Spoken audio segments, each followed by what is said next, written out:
What better way to start the second day than the guy who wrote Amazon's Science Book of the Year, if that book happens to be called Learn Better. So I'm delighted to introduce to our stage a guy who has spent a considerable amount of time putting together the different bits of research around learning in a very practical way that as individuals or as leaders we can help inform our practice. And of course he's used it to inform his own practice of learning, whether he's learning how to improve his basketball, whether he's helping his kids do the homework or whatever.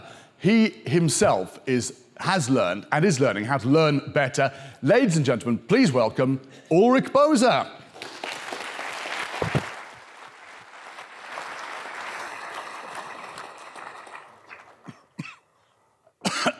Okay, I'm just going to now cough for 5 minutes while Ulrich's opening up.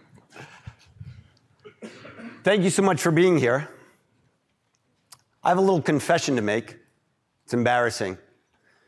You see, I drive all the time. Just about once a week, I get behind the wheel of a car. I started driving in high school. I was 17 years old when I learned. And since then, I'd say I've driven about 100,000 miles or so.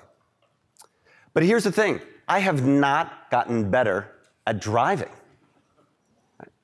I still have trouble parallel parking. I still have difficulty kind of going into the curves. I'm not in high school anymore, right? I don't have pimples. I don't listen to bad 80s rock, but how exactly to move into the curves, how exactly to brake properly is still beyond me, right? And it's not just driving.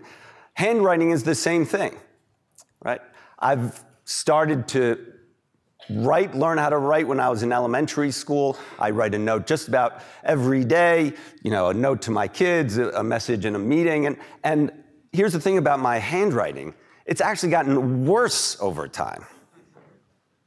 Question is, how is this possible? How is it possible to spend literally tens of thousands of hours on something and not get any better? So this question has really long fascinated me.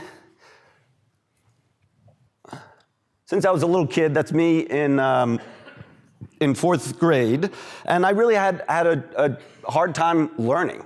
I repeated kindergarten. I spent some time in special education. In one fourth grade class in January of 1982, I managed to get into trouble for not being able to answer simple questions. I couldn't do some division. I was chattering away with my colleagues. I was paying attention to a computer in the back of the class. I know all of this because there was a psychologist in the back of the room just sort of sitting there, back here, just kind of writing notes about all the ways that I was unable to learn. So eventually I went off to college. I had the benefit of some good parents, some good schools, but it really fascinated me. How do people learn? How do we think about education? How can we improve education? And since college, I've been researching education, figuring out what are the ways that we can learn more effectively. And what I've discovered more recently is that a lot of the conventional wisdom on learning is wrong. So a lot of people believe in learning styles, right? That some people are visual learners, some people are audio learners, right? No evidence for that. Often see people using highlighters or rereading. Very little evidence for those practices. But then on the other side, there are practices that kind of seem a little bit weird, like talking to yourself, but are highly effective. So I wrote a book on this topic. I'm not going to talk about that as much as just sort of 10 principles that I think are incredibly important when we think about learning, when we think about our own learning, how we can learn, as well as when we think about instructional design and rolling out more effective learning programs.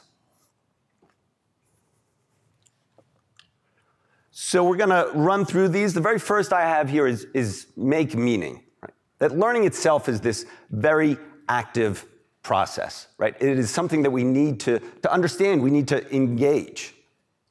I think so many of us think that learning often is sort of like our brain's like a computer. Right? There's information that comes at us, and we sort of file it away in bins and boxes. But that's not how it works. So to give you an example, not long ago I went to go visit a professor in Florida, Bennett Schwartz, and he asked me a pretty straightforward question. What's the capital of Australia? Actually, let's do this. How many people believe that the answer is this is what happened to me? He said, what is the capital of Australia? How many people believe the answer is Sydney? If you could raise your hand, that would be great. And I'll explain in a moment. It's very important that you actually commit to an answer. So, Sydney? Do you have any takers for Sydney? Melbourne? Got a couple of people for Melbourne. Canberra? Great. I had no idea that the answer was Canberra. I'm actually going to go so far as to say I had never even heard of Canberra before. In fact, I'm up here, I'm still not even sure that I'm pronouncing Canberra correctly. There's lots of fun questions like this in this research literature called the hypercorrection effect. If you believe something to be true, right? If you would have asked me before Bennett Schwartz had asked me, what is the capital of Australia, I would have been like, oh, sure, I know the answer to that. And then you're shown to be wrong, right? You're much more likely to remember that information in the future. All sorts of examples of this. They're fun questions. What does the Immaculate Conception revolve around? They're very culturally based, right? Because you both have to be confident in the answer, right? And then shown to be wrong, right? So Immaculate Conception, many people believe that it revolves around Jesus. Turns out that that's not true. It's all about Mary. Mary herself needs to be born without sin. But the important thing to take away here, right, is that this idea that we make an error, and the bigger error that we make, the more that we learn. Right? This shows, for one, that the brain is not like a computer, right? A computer, of course, if it makes an error, it would not be functioning. Right? But it really, this idea of hypercorrection is this idea that we need to pause, we need to understand, we really need to engage in order to learn. And we don't need to make mistakes either. So explaining something to yourself, right, is a highly effective way to learn. Just simply quizzing yourself, or what people talk about as retrieval practice, right? Huge body of literature goes behind this idea. Or explaining something to someone else. Again, a much more active, effective way to learn. And when you think about why the fact that I never got better at driving, right? This idea helps it because most of the time when you're driving, you're sort of sitting there, you're thinking about your boss, you're thinking about your kids, right? You're not actively engaged in that learning. This is my one research slide that I have up here. But I want to stress how effective this practice is. So this is a simple slide. This is a study done by Jeff Karpicki, and basically gave people some material to learn. And then he had the subjects study once. So this is like most of us in college, right? You read the textbook once, maybe, and then you sort of put it away. You have repeated study. So you have individuals who read the material once, and then they read it a second time. Great. Concept mapping.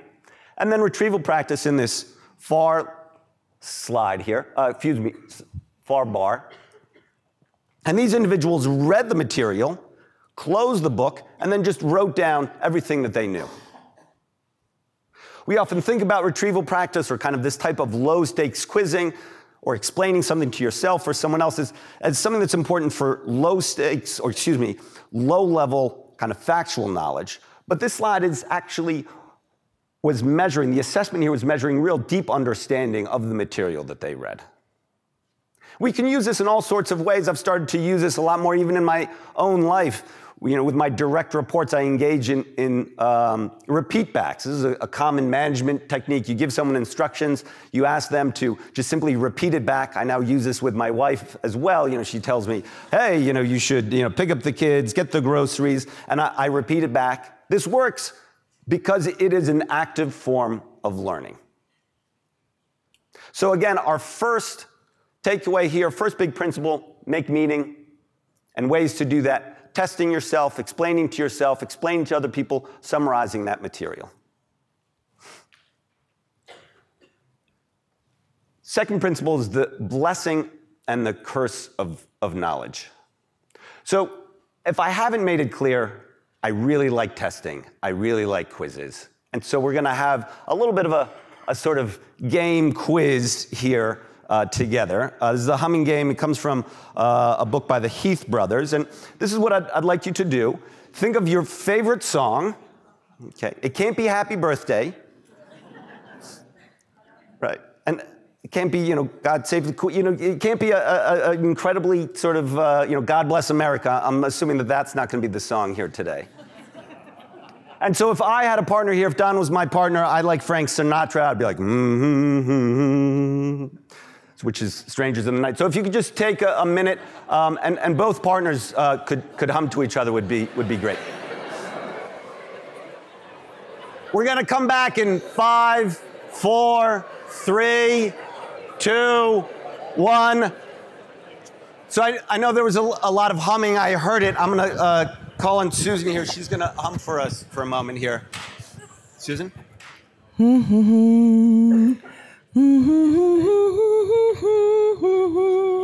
So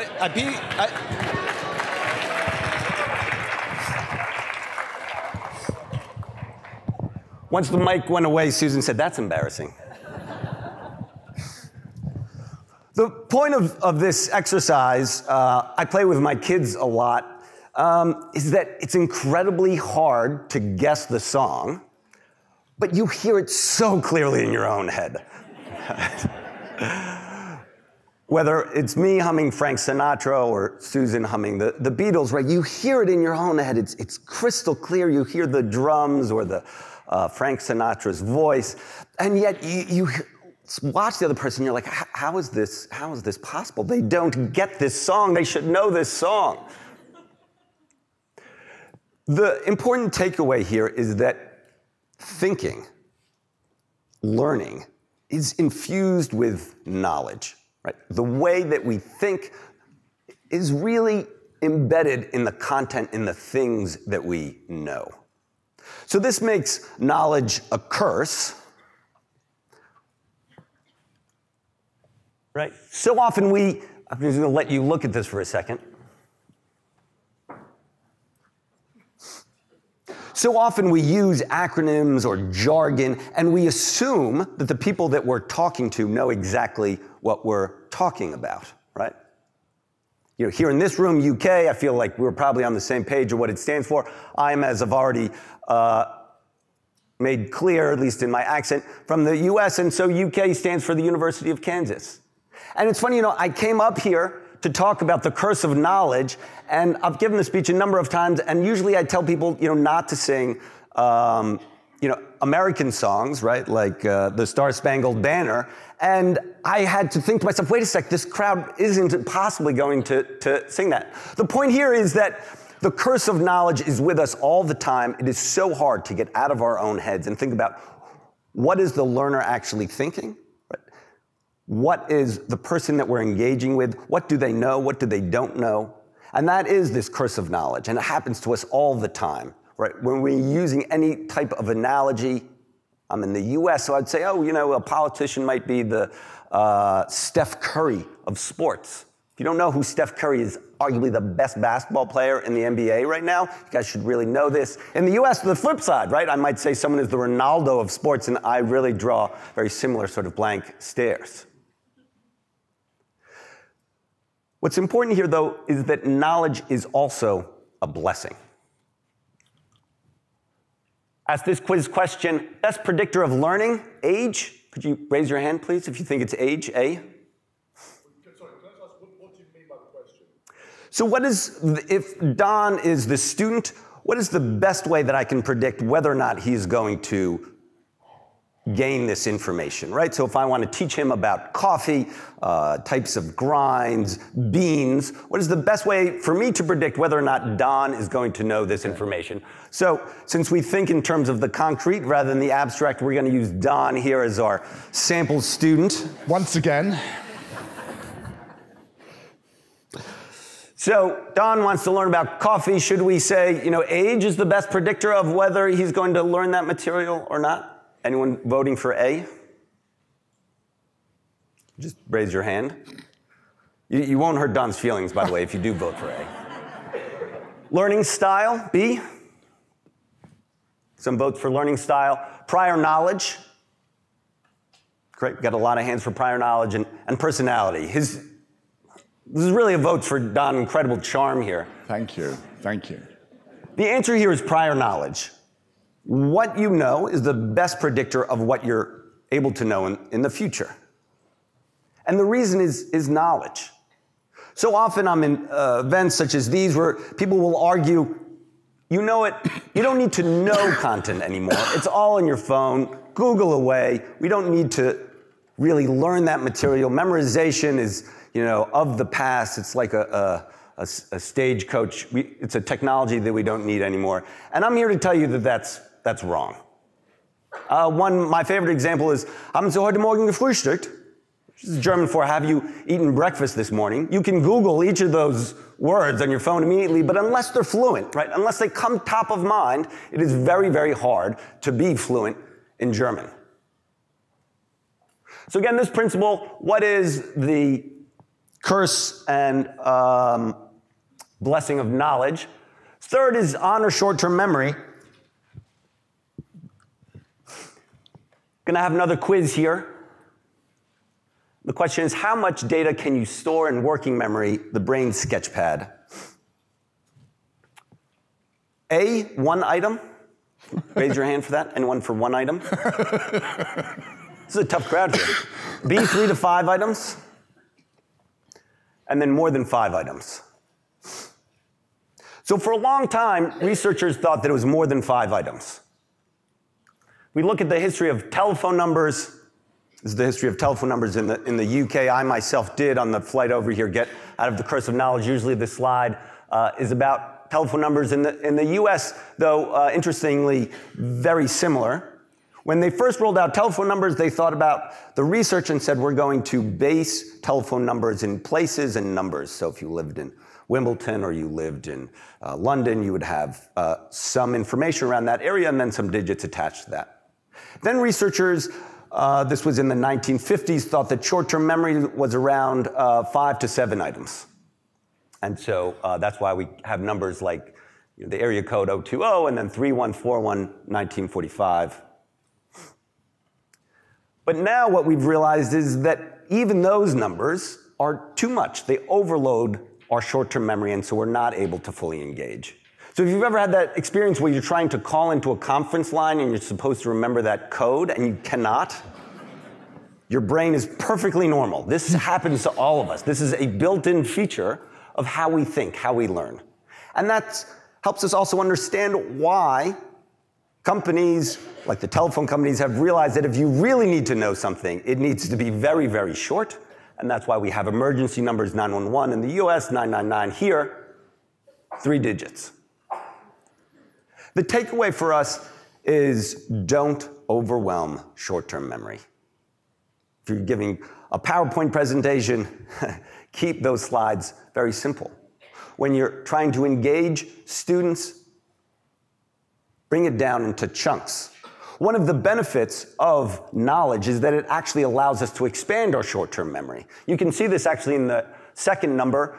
The 3141 is actually the first 4 digits of pi. If you know the 4 digits of pi, it's easier to remember that. It comes in one chunk.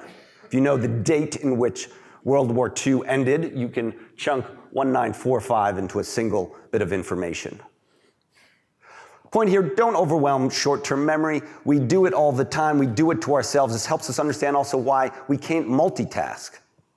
Why, in many, many studies, it's been shown that listening to music while engaging in high-level tasks is not effective. Right? Why having people have access to the internet in lectures is a great way to bring down student achievement. My favorite, actually, study on this fact is that they were able to show in a university classroom that not only the person, so if Susan has her computer open here during a lecture, she would show lesser levels of achievement, but you can also actually see it in the person sitting next to them, right? So if your colleague is constantly checking Twitter, that is itself its own drag on short-term memory, and you yourself, even though you don't actually have the computer open in front of you, show less understanding, less learning. So our fourth principle here is think about thinking, what researchers often call metacognition. Do you know how a toilet bowl works? Yes. Right? If you are thinking about this now, you are engaged in metacognition. And if you're sort of confident that you were like, oh, I kind of know how a toilet bowl works. The water here was off yesterday. We know what happens. I'd like you to turn to your colleague just for a moment and explain how a toilet bowl works. Okay. It's going to do that You've got for a 2 minutes. U-bend. Right. You've got a U-bend, and the water finds its... 5, 4, 3, 2, 1.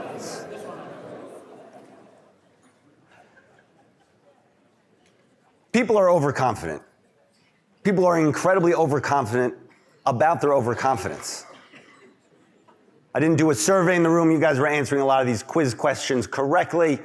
But on average, people say, yeah, I know how a toilet bowl works. Turns out, and this probably happened to you, that they're a lot more complicated than people think. So there's sort of the filler valve, there's the siphon at the bottom, right? This helps us understand also, right, these kind of weird things about toilet bowl that you were never really sure about, like if there's just a little bit of water, it doesn't flush, but you put in a lot of water and it flushes. What I encourage you to think about here was to think about your own thinking, right? To reflect, okay, so how much do I know about a toilet bowl? I use them quite a bit, right? So I'm kind of familiar with, how they work, but could I explain it to someone else? Most often, we become stuck. It's fun actually standing up here and you just sort of people gesticulating wildly about where the water goes. And this idea of overconfidence about thinking about our thinking is incredibly important to learning because we are so overconfident. So most people believe that they are above average drivers. Most people believe that they're better looking than the average person in the room. And then there's my favorite. Most people believe that they work harder than their average colleague. Now look, overconfidence is good. I would not be up here giving this presentation to you if I were not just terribly overconfident. But when it comes to learning, overconfidence can be a very bad thing. So often we think we know what we're talking about, right? Or we assume that our learners have really engaged in the material that we've crafted for them so carefully, but they're not thinking about their thinking, or we're not doing enough to think about what actually they've taken away from that. So researchers define metacognition in a number of ways, but it has sort of 3 very key aspects. One, that we need to plan what we're going to learn. So figuring out targets, figuring out goals. Second, when we're learning, we need to monitor. We need to think about, do I really understand this? Do I really know how a toilet bowl works? Asking yourself simply the question, could I explain this to a child? Is a great way to figure out if you actually know something. And then afterwards, reflecting on that. Thinking, did I really learn this? Right? How could I have learned it better? This is the idea of thinking about thinking, metacognition, very important task. We can also make sure that we model it when we're instructors, when we're bosses, to make sure that other people engage on it as well. So promote feedback. This idea at the very top is similar to metacognition, but a little bit different. This guy is Mark Bernstein. He is a neurosurgeon in Canada, and he used a very basic form of metacognition, this type of monitoring, this type of giving himself feedback, and he did it in a very simple way. After every brain surgery that he'd do, he would just write down what he did wrong. So if he gave a wrong instruction to a nurse, he'd write that down. If he dropped a scalpel, he'd write that down. He saw this tremendous increase in performance. He did it over the course of 10 years, and he saw increases in performance every year simply by just writing down what he did wrong. Mark Bernstein's story also helps us understand why we don't engage in feedback enough, because it's embarrassing often. So he had the experience of literally dropping I love the story. Literally dropping the piece of someone's skull and having to go to the family and being like, we did have an accident today. There was about a quarter-sized piece of your partner's skull, fell on the floor. We had to pick it up and wash it. He described the experience as just totally mortifying. And this is sort of what constitutes feedback, why it's often so difficult both to give and receive. Not long ago, I decided to pick up a basketball tutor because I thought, I needed some feedback. This is my basketball tutor. His name is Dwayne Samuels.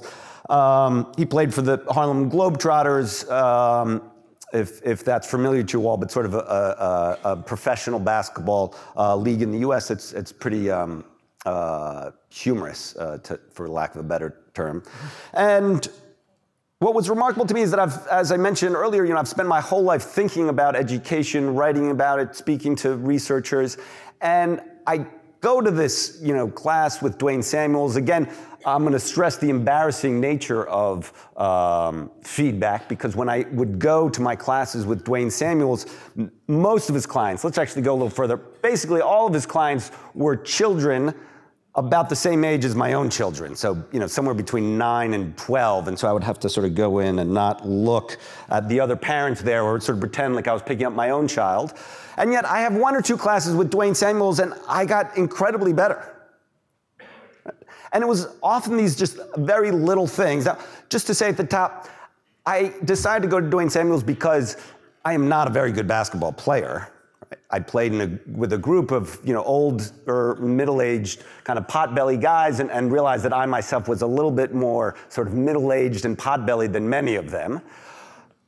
But just a little bit of feedback from him was incredibly important, boosted my ability tremendously, largely because it is so hard to look at yourself and see where you do things wrong. So I had a habit of not putting my feet towards the basket. This is basketball 101, something that you learn just when you start playing basketball. But I had never had the insight of watching myself play to remind myself of this very rudimentary bit of information. And this is the power of feedback. This is also the power of tutoring. There's a lot of evidence that tutoring is one of the best ways to learn. In a few moments, we'll talk about the social aspect of learning. But when we have tutors, we have people who are giving us very specific, very targeted feedback, and such an incredible way to learn. And we can use this so much in our own practices. One, if you're giving presentation, if you're have classes, right?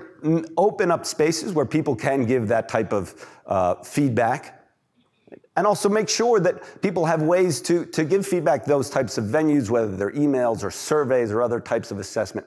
Incredible, powerful way to learn.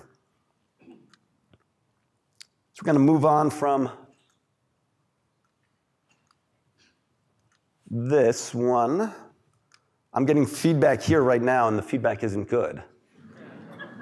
Maybe. There we go. Remember to remember. So we're going to have another quiz question here, and that's this one here. How much of this talk will you forget after 24 hours? This is sort of an embarrassing question in a way. So, A, how many people say 25%? 50%? 75%? What's funny about the answers is you guys have been answering correctly, but on this one, most people actually have gotten it wrong. It's only 50%.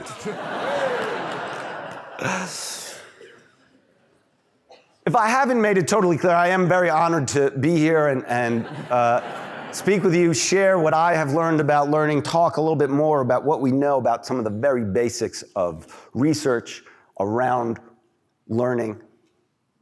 And I want to be clear that I've gone through these principles to make sure that they're principles that are really rooted in the research. When I spend time with the literature around learning, I feel so often we hear this is brain-based this or neural-based that. What do we really know about learning? What is truly effective about it? And spacing, this idea that you're going to forget, and that you forget at a very regular rate, is one of the oldest bits of evidence in the literature. And you forget around 50% within 24 hours.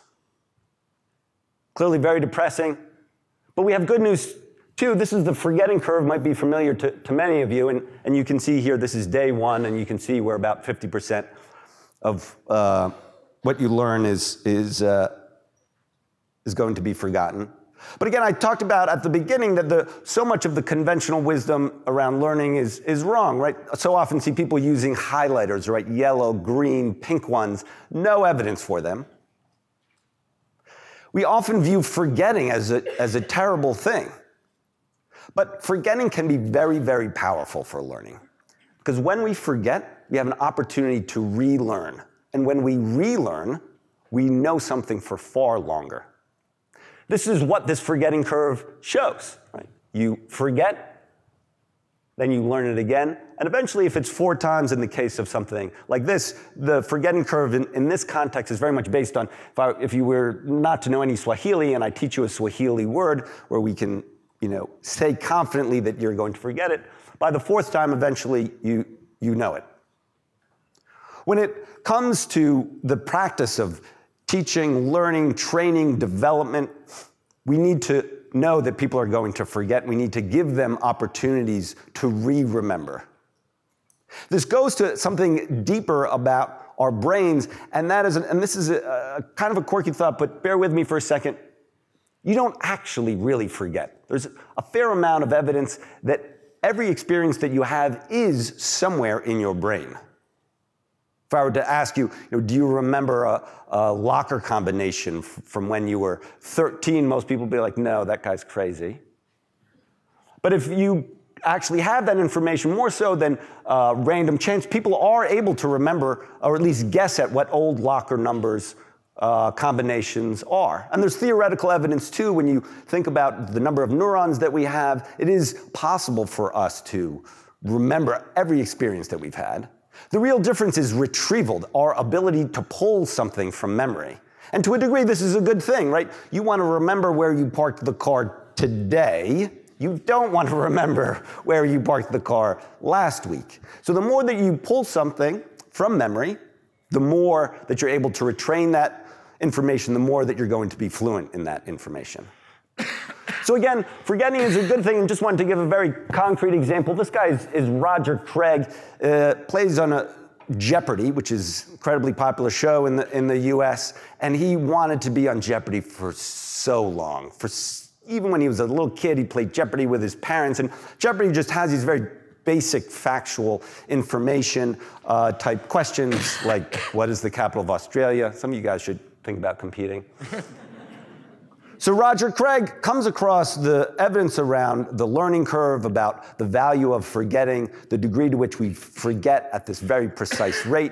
He creates his own e-learning program for himself that allows him to relearn things at very regular rates, like who wrote the bridge over the River Kwai. And he goes on to Jeopardy using this bit of science. This happened about 10 years ago. He did so well on his first day, he beat the world record in Jeopardy. He did so well, actually, that he was terrified that they would never ask him back because he had sort of figured out something about the matrix of Jeopardy. But really what he did was use the science of learning to do better at this quiz game. So respect emotions.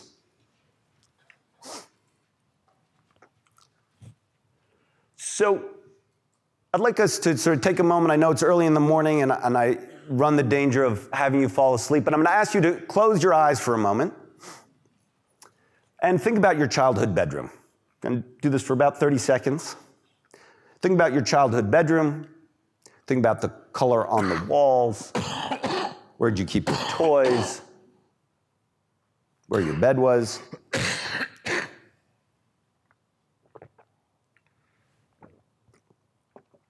Now, if you could open your eyes, that would be great. Now, in laboratory studies, you have people really engaged on this. When they start to think about their past, they tend to lean backwards. And when you encourage people to think about their future, right, where you're going to, retire, and if you're going to sort of, retire in Mallorca, they start to lean forwards. this is a weird thing. So often we believe that cognition, reason, is pure, it's crisp, it's without emotion. And then our bodies, our feelings, right, those two things are totally separate. But that's not the case. In fact, what I made you do, and if you really engaged and closed your eyes and thought about the past, I made you think with your bodies. Right? Your torso engaged in cognition. We're so used to thinking about this, it's such a strange thing. There's ways in which that we can make ourselves think more with our bodies. So these are two chairs. We're going to agree that these two chairs are the same. Don, will you verify? I can verify that. Yeah. So in a laboratory study, they had people didn't use chairs. They use another thing, but they had one people give the finger to one chair and wave at the other chair. And the people who gave the finger to the chair thought this was a worse chair and thought that this was a better chair. And essentially, this finger did the thinking, right? It shaped their thoughts. Also, earlier, when you talked about toilets and you used your hand to explain where the water went through, again, you were thinking with your body. The richer takeaway for this, for us people who care about learning, care about development and training, is that how we feel, how our body is, our emotions, very central to our ability to gain expertise, to gain understanding. So for one, we want learners, we want people engaged in these types of processes to feel safe, to feel comfortable. There are a wonderful study where people, if they held hands with the people sitting next to them, I won't make you engage in this, held hands with the people sitting next to them, did much better on tests than people who did not. Again, they had a feeling of safety. Right? Also, having a sense of connection with your instructor, having a sense of connecting with your colleagues, right, allows us to learn far more effectively. So again, when it comes to learning, we really want to respect emotions. Gain deeper features. This is sort of our eighth principle. When I was a young boy, I sat in church, and the priest grew up in a Catholic family. He always had a set number of pages for his homily, and it was always a good thing because you had a keen sense of like when the end was going to be. This is our eighth principle here, gain deep features. So if you could read this for a moment, it's going to help us think about surface features. This is a simple problem here.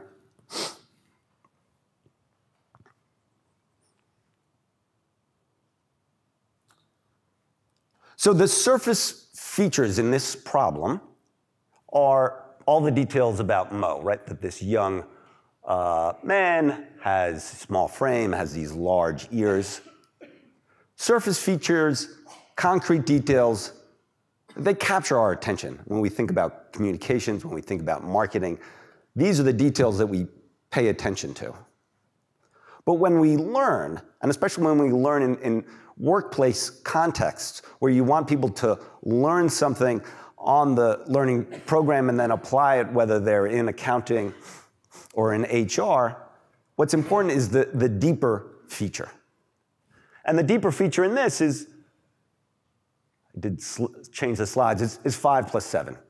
And you want to know 5 plus 7, whether you're solving this word problem or if you're going to calculate the tip later tonight at the bar, right? Or any other type of context, right? That is the richer feature that you want to be able to engage in, independent of the surface features. So how do we learn for deeper features? We give you this question: what is the best way to practice? I'm going to explain this just for a moment. So another way to think about a mixed approach is, let's say you want to get better at the piano, and you have 3 practice sessions, and you want to get better at Mozart, Bach, and Beethoven. If you take a mixed approach, that means in your first practice session, you do a little bit of Bach, a little bit Beethoven, and a little Mozart. Right? And then the second day, you mix it up again. right? Or do you spend all of that first practice session on Mozart, second practice session on Bach, and that third practice session on Beethoven? Right? That's the blocked approach. So how many people think A, mixed approach? So we have some for A, it seems like about half of the room, and B, blocked approach. Great, so it seems like we're split here. The mixed approach is far more effective. There are some details here that should be important to explain. This is for people who have some richer knowledge, right? If you're just beginning to, I don't know, ride a bicycle or practice your golf game or get better at acting, if you're just beginning something, then you should take a blocked approach. But as soon as you have some rudimentary skills, this mixed approach is far more effective. If you guessed for the blocked approach, you are in very good company. It is incredible how much the blocked approach to practice is out there. I recently watched a video of David Beckham practicing some free kicks, and he just did the same kick over and over again. So often I go on to e-learning platforms and I, even rudimentary things like math, right, where people are presented, 7 times 7, 7 times 8, all the sevens together.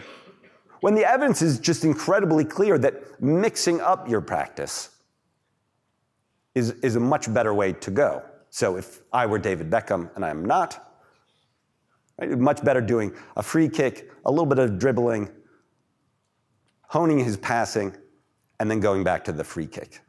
In the words of Nate Cornell, a cognitive scientist at Williams, never repeat. Now what's important here is that you are mixing up your practice, right? So it's A, B, C, right? You're returning to that practice, but you're just not putting it and doing it repeatedly. One of the reasons that a interleaving or mixed up approach, the A, is so effective is that it goes back to our principle number 1. It makes learning more active. It is a more difficult way to engage. The other thing that makes a mixed approach to learning more effective is that it makes it easier to see the underlying principle, the deep feature that we really want to know. So if you're learning math, it is helpful then to do word problems and then numerical problems and then have a real-world example. When you have them right next to each other, you get a better sense of what really is 5 plus 7. Right? Or if you're skiing, you go down an icy hill and then you go down a hill that has lots of moguls. When you do that, right, repeatedly, right next to each other, you get a better sense of what it is to have that real skill. So again, when you're learning, look for those deep features. Principle number 9, uncover connections. So take a look at this image. What is featured in the image? I'm going to click back to it for a second.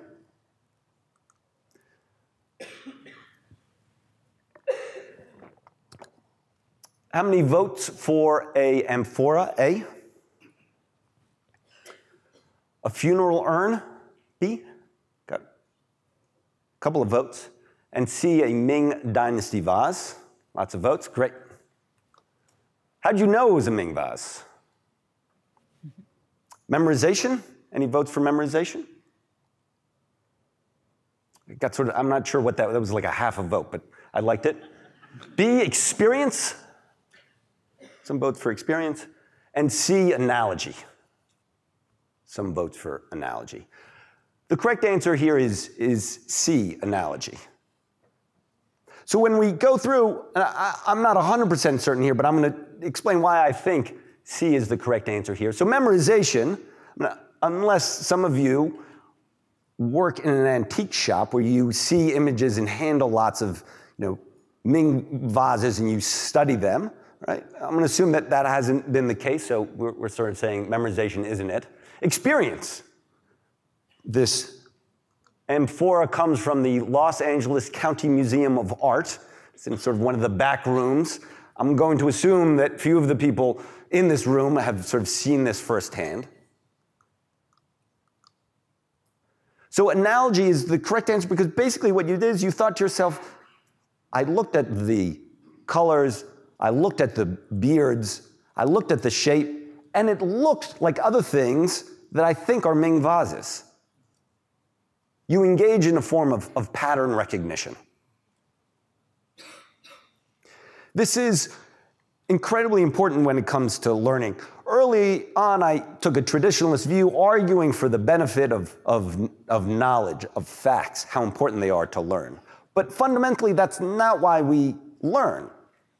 We don't learn to know the capital of Australia. We know and we learn in order to solve problems, in order to think differently. I learn astronomy because I want to start to think like an astronomer. And when you uncover connections, right, when you think about analogies, you get that richer form of learning. Analogies, I think, have a terrible rap, right? People believe that they're sort of associated with IQ tests, dog is to doghouse like bird is to what. But we use analogies all the time. You use analogies, for instance, to, what's a good example? Oh, Uber, right? People will be like, oh, we need an Uber for childcare, or an Uber, but for haircuts. Right? We're using, I actually think that Uber for haircuts is a good idea, but we use Uber, right? Something that we know, right? That is the thing that we know, and then we try to explain something new or think of something new or come up with a creative idea by using the thing that we know and then applying it in a new way. In the same way that you used your understanding of vases and Chinese art to think and categorize that one item. We can use this idea, this principle of uncovering connections to learn in richer ways. So for instance, if you want to learn more about the oceans, what's important is not to know the temperature of the oceans. It's important to think about connections, to think about analogies, to think about relationships. So what happens when the temperature of the water goes up? That means the water expands. This helps us understand why climate change is so bad for small islands. When we're learning about, let's say we're studying World War II and we think about the speed in World War II, the value of speed when it comes to military action. That helps us then think about other wars and how we can think more richly, right? It helps us understand why the Americans won the Revolutionary War. It helps us think about World War I and the way speed or a lack of speed played a role in that war. Again, we're thinking about analogies.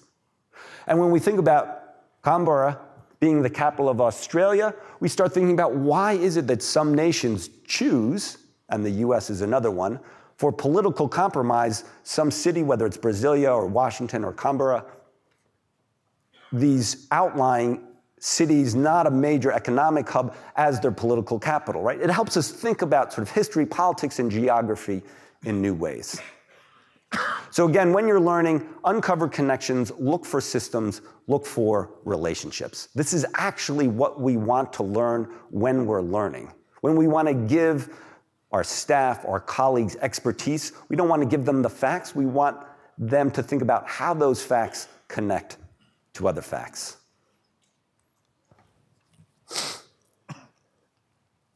So this is this 10th principle.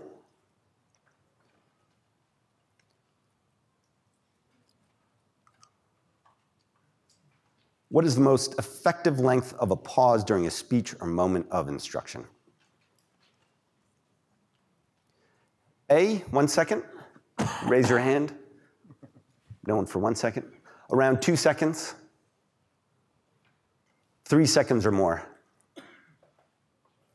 So the correct answer for this is 3 seconds or more. I was the person who wrote this quiz question, and if it's not already obvious, I disobeyed this rule. At least, I hate to count how many times during this presentation already. The problem here is that we're so excited about the information that we have, we just really want to get it out there. I really know this stuff, I think you should know it too, and so it is incredibly important that I just give that information, dump it out there. Whether you learn it or not, I don't care, just get that information out there. The power of reflection is different than working memory, is different than metacognition. It really comes to the aspect that our brain works on a default network. We need these moments of pause. We need these moments to reflect in order to understand. Now, whatever you think about Barack Obama as the President of the United States, that he's better than Donald Trump or not. He was an amazing orator. And if you watch him or other great orators speak, Winston Churchill, and when they speak incredibly slowly, and they do that because they care that you understand, that you are engaged in the material, that you're absorbing it. And that's why these incredibly long pauses are so important.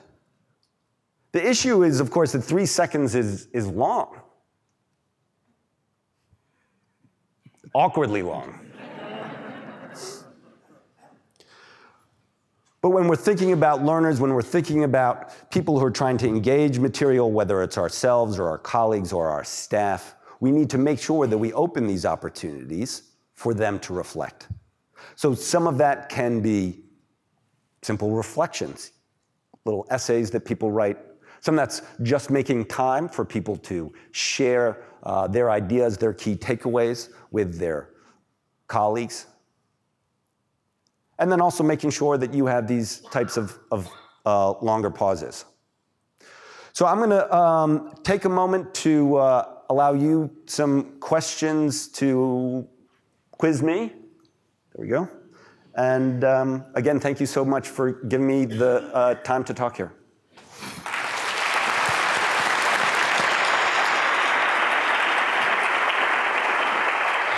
Thank you, Ulrich. And I'm going to just make a point that if you're in room 2 or 3 over in the hallway, I have got my iPad. I'm watching out for questions from the other side, so beam through to me if you wish. Ulrich, I've got the question I know everyone wants to ask you. You do know it's pronounced Canberra, right? Yes. Okay. All right. Good. Okay. So it was a running gag. I was worried about that. Okay. No, in my defense, I was at a pub last night. The bartender was Australian, and I was worried about this issue, and I said, "How many Brits do you think know the capital of Australia?" And he was like, "None." So. Okay, any questions for Ulrich? Yeah, Donald. Putting retrieval at the top of the list, I think, is really important. However, there's an interesting point for us in the audience because the staple interaction in most e-learning is the multiple choice question, and indeed you use many of them here, but this goes completely against the concept of retrieval because you've given the answer away. The brain isn't making the effort to retrieve things, which is true retrieval, it's choosing from a list. This is absolutely 99 out of 100 interactions in e-learning are multiple choice questions. Do you think we should abandon the multiple choice question? I think we should, because it just isn't retrieval at all. Nobody in real life chooses from little lists in their jobs, and yet that's what we all shove into those crappy e-learning programs. So should we abandon multiple choice, A, yes, or B, yes?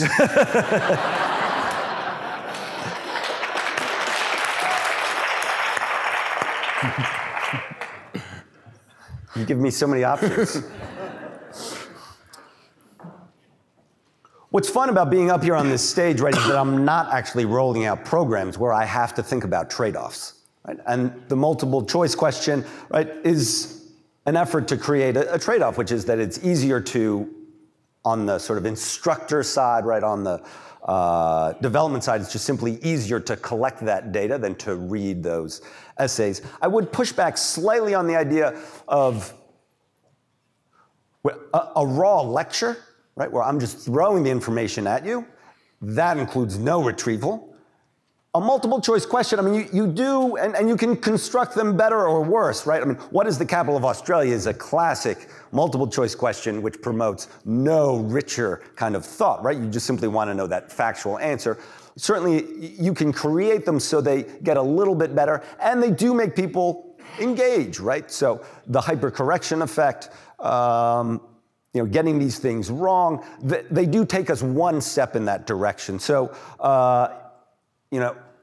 Don put sort of A, yes, B, yes. I agree, except if you have to sort of roll out programs and you have to deal with these types of trade-offs, the name for this conference is, of course, Learning Technologies, and it gets us at this other thing, and that is the fact that technologies are allowing the evaluation of longer form responses, which is really what we want, to your point, a lot more effective and easier. So I have a lot of hope in those types of programs allowing this richer form of retrieval practice to really take place. I'm going to throw a question back to Donald, actually, which is, do you think there is scope for, because there is, I think the trade-off argument is a very good question.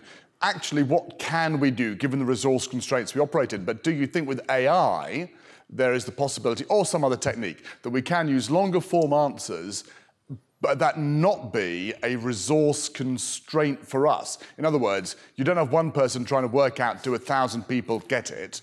Because there's an algorithm or a machine that can do that work for us. Yes, so a question like, what is the capital of Australia?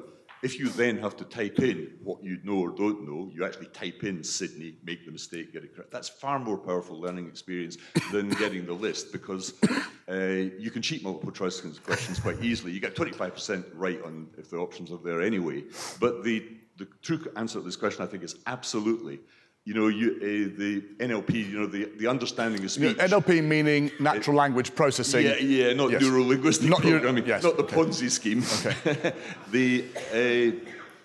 You know, the technology is there where it can understand and semantically unpack most answers to questions, but we're still, the tools, unfortunately, still push us towards that old technology. So I think the answer is yes there.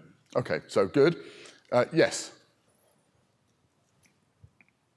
It's a pause for reflection, everybody. Good morning. My question is on feedback. So from the data you presented, it seems like that looking at the improvement areas is what moves you ahead. However, the theory, let's say from the past, says it's also important to look at your strengths. So usually when you work with people, you're trying to keep it balanced. Are you trying to suggest with this data that it will be a waste of time looking at the strengths and you should really focus only on the improvement areas? Feedback itself is a whole field. I think where we're going to get the most amount of gains is from the areas in which we are weak. So independent of the social constraints of feedback, right, which is embarrassing, I don't want to get the feedback. I've given this presentation a number of times to family, to friends. It was only one should never generally read the comments on internet sites, but someone pointed out on the internet site, this guy always says right at the end of sentences. No one had ever told me that. I needed this sort of external feedback that no one else was willing to give me. By the way, I didn't say that at the very beginning because I still do it, and it's an embarrassing habit.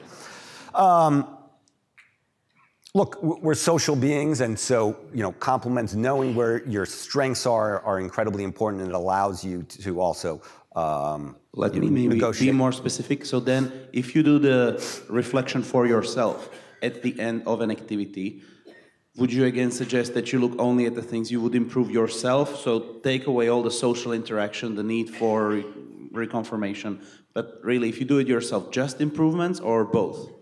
I think it's context dependent. So in sports, right, you might want to really know what a strength might be so you can do that more and to take advantage of your opponent. In presentations, you know, that might be the opposite, right, where I have a habit of speaking too quickly, and that is a liability, and I need to know that all around. When I've thought about these kind of learning to learn principles, tried to make them as broad as possible, but clearly there are some things that are going to be different for acting versus thinking about, you know, tax compliance and what that means. So I'm not as much avoiding really directly answering your question, though perhaps it seems that way, as much as saying, yeah, the context is going to make a big difference. I'm noticing that we are so absorbed in what you're saying, Ulrich. I've noticed that we are just out of time. It is 10:40, time to wrap up, sadly. Is there any, if you're a father, as I am, do you use this with your children and with your kids? If there's one thing you say to your kids to help them learn better, what is it? Test yourself. Test yourself. Yeah, I was trying to be quite succinct and on time, but the power of testing yourself, retrieval practice, incredibly powerful tool when it comes to learning. I would totally agree with that. And on the basis of feedback, I play football every Thursday night in goal. I can't do it tonight. Normally, I'd come up here and I'd go down. I'd do a five-a-side every Thursday night. I can assure you that sometimes at work or indeed at play and pleasure, whether you seek feedback or not,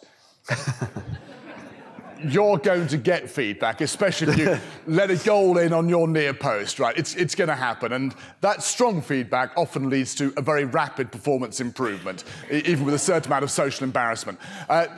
I think yesterday we had a great technological overview of where we are at the moment, and that really helped us think to the future.